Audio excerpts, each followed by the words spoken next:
إذن بسم الله انطلاق. يلا محمد.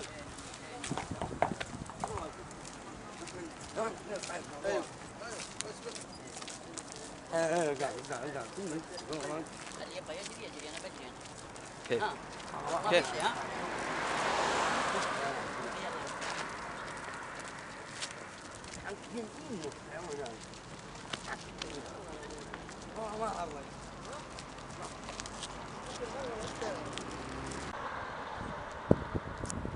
محمد يحيى المدري يتقدم الآن، بالتوفيق إن شاء الله.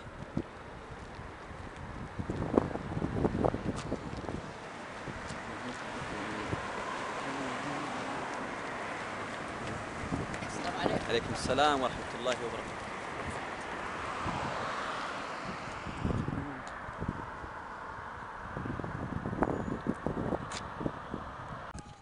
محمد يحيى المدري. غشاش. السلام عليكم.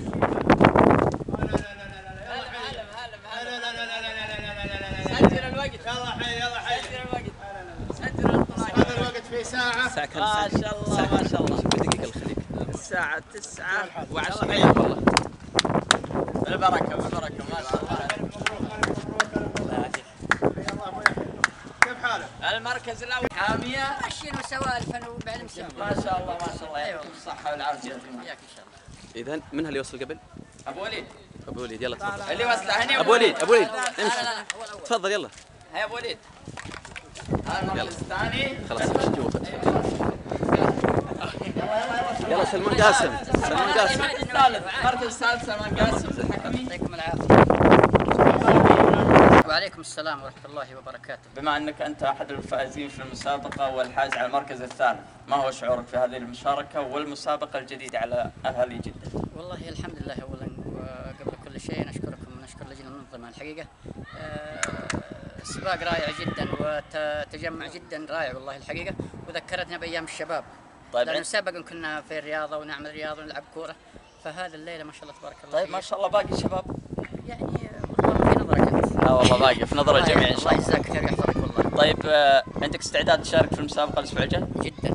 وتنافس على المركز الأول؟ على الأول إن شاء الله. بإذن إذا ما الله. في قبل الأول أنافس على الأول. يعني ما نبغى عزايم على المركز الثاني والثالث زي اليوم أنت وأبو وليد. لا أبدا، إن شاء الله المركز الأول لنا المرة الجاية إن شاء الله. حبيب قلبي أنت. الله يحفظك يلا. ويجزاك خير ويوفقك الله.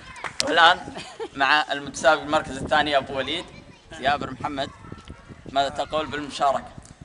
اولا المشاركه طيبه ومشجعه، والحقيقه انا حصلت منافسه مع الاخ سلمان قاسم، والحقيقه انا حاولت انافسه في الطلوع وفي الجري وفي الهروله، ولكن ما شاء الله عليه هو تحداني الله يوفقك. لا بالعكس والله. ونافسني في الجري وفي المسابقه. طيب اشكره يعني. طيب الأسبوع الجاي اتحدى تحدي صريح. الحمد لله على السلامة. الله يسلمك. حياكم الله. ولا تعبتم؟ والله ندمت والله. تفضل الله يحييكم. يا مرحبا. يلا محمد. تسلم. أسعد وصل ولا لا؟ ايوه. أسعد. أهم شيء الأسعد. العب محمد. صافو.